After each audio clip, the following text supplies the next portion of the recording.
Hello குட்டீஸ் and சுட்டீஸ், நீங்கள் கேட்டுட்ருக்கிறது சிறுகதை சோலை.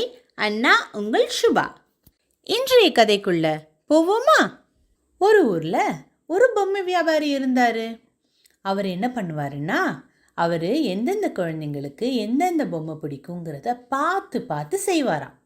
அந்த மாதிரி செய்கிற பொம்மைகளை அந்த குழந்தைங்க கிட்டேயே கொண்டு போய் கொடுத்துட்டு அவர் ரொம்ப சந்தோஷப்படுவாராம்.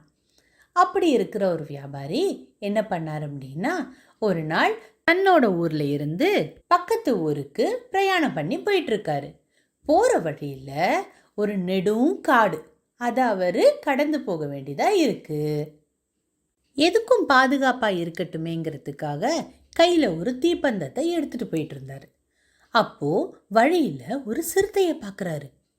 அந்த சிறுத்தை என்ன பண்ணுது, எதை சாப்பிட்லான்னு ரொம்ப தீவிரமாக நோட்டம் விட்டுட்டு இருக்கு. அந்த நேரம் பார்த்து குட்டி குட்டியாக நிறைய மயில் குட்டி அங்கே சுற்றிட்டு இருக்கு. அதோட அம்மாவை பக்கத்தில் காணோம்.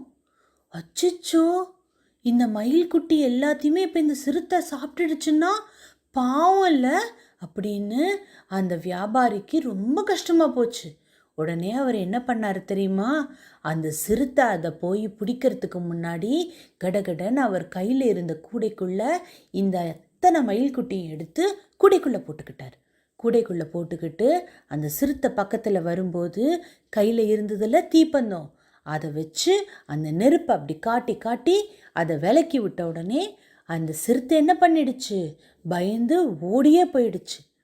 அப்புறம் மெதுவாக அந்த கூடையை கீழே வச்ச அந்த வியாபாரி என்ன பண்ணார், ஒவ்வொரு குட்டியாக கையில் எடுத்து, எவ்வளோ அழகாக இருக்கீங்க நீங்கள், என்ன ஆச்சு, அம்மா எங்கே அப்படின்னு எல்லாக்கிட்டேயும் மெதுவாக தடவி கொடுத்து கேட்டுட்டு இருந்தாங்களாம்.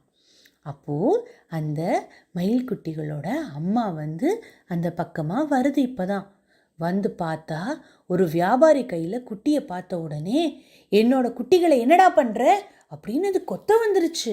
உடனே அந்த குட்டிகள்லாம் சொல்லிச்சான், அம்மா அம்மா, இந்த பொம்மை வியாபாரி தான் எங்களை காப்பாற்றினார் தெரியுமா, நீங்கள் எங்களுக்காக மம்மை எடுத்துகிட்டு வர போனீங்களா, அப்போது ஒரு பெரிய சிறுத்தை எங்கள் எல்லாரையும் சாப்பிட பார்த்துச்சு. அப்போ இந்த பொம்மை வியாபாரி ரொம்ப சாமர்த்தியமாக அவர் கூடைக்குள்ளே எங்களை பத்திரமா ஒழிச்சு வச்சுக்கிட்டாரு. அப்புறம் அவர் கொண்டு வந்த அந்த பெரிய தீப்பந்தம் இருந்ததில்ல, அதில் இருக்க நெருப்பு வச்சு அந்த சிறுத்தையை பயமுறுத்தி அதை ரொம்ப தூரத்துக்கு விரட்டி விட்டுட்டாருமா. அவர் ரொம்ப நல்லவருமா அப்படின்னு அந்த குட்டிகள் எல்லாம் அந்த அம்மா கிட்ட சொல்லிச்சான். இதை கேட்ட அம்மா மயிலுக்கு ஒரே சந்தோஷம். வியாபாரியே, நீங்கள் எனக்கு எவ்வளோ பெரிய உதவி பண்ணியிருக்கீங்க தெரியுமா, என்னோட அத்தனை குட்டிகளையும் நீங்கள் காப்பாற்றி கொடுத்துருக்கீங்க. உங்களை நான் என்றைக்கும் மறக்க மாட்டேன். உங்களுக்கு என்னைக்கு என்ன உதவி தேவைப்பட்டாலும் மறக்காமல் என்னை வந்து பாருங்க அப்படின்னு சொல்லி அந்த மயில் சொல்லிட்டு அந்த குட்டிகளை கூட்டிட்டு வீட்டுக்கு போயிடுச்சான். இந்த சம்பவம் முடிஞ்சு எப்படியும் ஒரு 4-5 வருஷம் கடந்து போச்சு. மறுபடியும் இந்த வியாபாரி என்ன பண்ணுறாரு, அதே காட்டு வழியாக பிரயாணம் பண்ணி திரும்பவும் மற்றொரு ஊருக்கு போய் வியாபாரம் பண்ணுறதுக்காக போயிட்டுருக்காரு. இந்த நேரத்தில் அவருக்கு கொஞ்சம் உடல்நிலை சரியில்லை. இருந்தாலும் அவர் எப்படியான முயற்சி பண்ணி வேற ஊருக்கு போயிடுவோம் அப்படின்னு சொல்லி போகிற வழியில் ஒரு பெரிய கொள்ளைக்கூட்டம் அவரை அட்டாக் பண்ணி அவர்கிட்ட இருந்த பொம்மைகள் விற்ற காசெல்லாம் இருக்கும் இல்லையா, காசை எல்லாம் கொள்ளையடிச்சிட்டு போயிட்டாங்க. கூடவே அவரையும் அடிச்சு போட்டுட்டு போயிட்டாங்க. அவரால் சுத்தமாக எந்திரிக்கவே முடியல. இந்த நேரம் பார்த்து உதவி பண்ண யாருமே இல்லை. அவரால் எந்திரிக்க கூட முடியல. தாகம் தாகம் தாகம்னு தவிக்கிறாரு. அவருக்கு தண்ணி கொடுக்க கூட ஆள் இல்லை. நல்லா இருட்ட ஆரம்பிக்குது. முழுசாக இருட்டுறதுக்கு முன்னாடி நம்ம எல்லாரும் வீட்டுக்கு போயிடலாம் அப்படின்னு சொல்லி மயில் கூட்டம் எல்லாம் வீடு திரும்பிட்டுருக்கு. அப்போது யாரோ ஒருத்தரோட முனங்கல் சத்தம் கேட்டுகிட்டே இருந்துச்சு.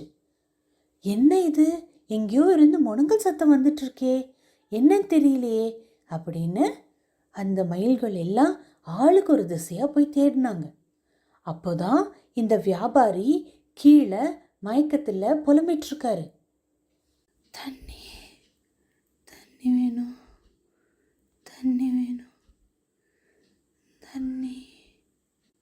எல்லாரும் இங்கே வாங்க, தோ இங்கே இருக்காரு.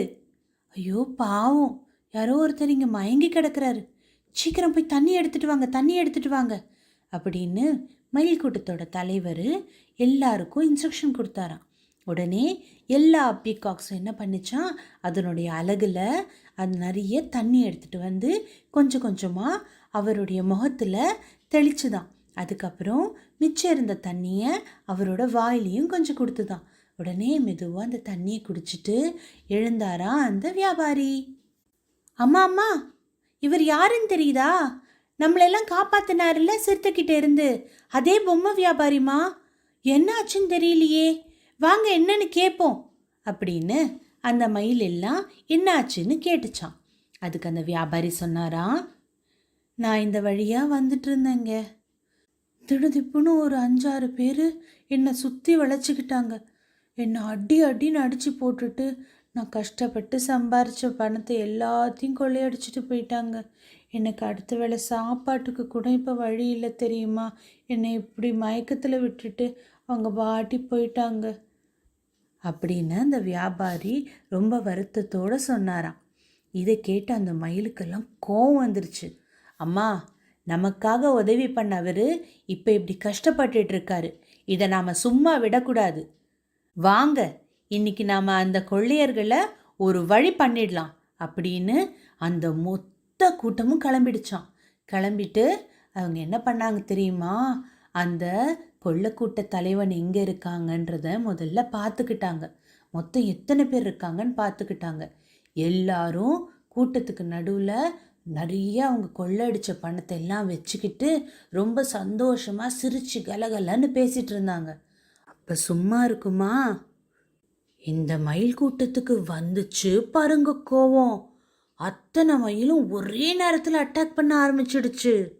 யாராலையும் தப்பிக்கவே முடியல. கத்தி வச்சு வீசுறாங்க, வாள் எடுத்து வீசுறாங்க, என்னென்னவோ பண்ணி பார்க்குறாங்க. ஒரு மயிலை கூட அவங்களால தொடக்கூட முடியல. அதனுடைய வேகத்துக்கு யாராலையும் ஈடு கொடுக்கவே முடியல.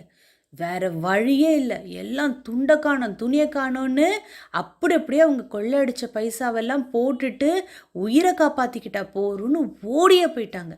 அப்புறம் இந்த மயில் என்ன தெரியுமா பண்ணுச்சு, அந்த மொத்த பணத்தை எல்லாத்தையும் எல்லாம் அழகாக மூட்டை கட்டி எடுத்துகிட்டு வந்து இந்த வியாபாரிக்கிட்ட கொடுத்துட்டு, வியாபாரியே இந்தாங்க உங்கள் பணம், இதில் எல்லாம் சரியாக இருக்கான்னு பார்த்துக்கோங்க. உங்கள் பணம் மட்டும் இல்லாமல் அவங்க கொள்ளை அடித்த நிறைய பேரோட பணம் இதில் இருக்குது. இதை எடுத்துகிட்டு போய் ஊருக்குள்ளே கொடுங்க. உங்களை மாதிரியே பணத்தை இழந்துட்டு கஷ்டப்படுற அத்தனை பேருக்கும் இது ரொம்பவே ஆறுதலாக அமையும்.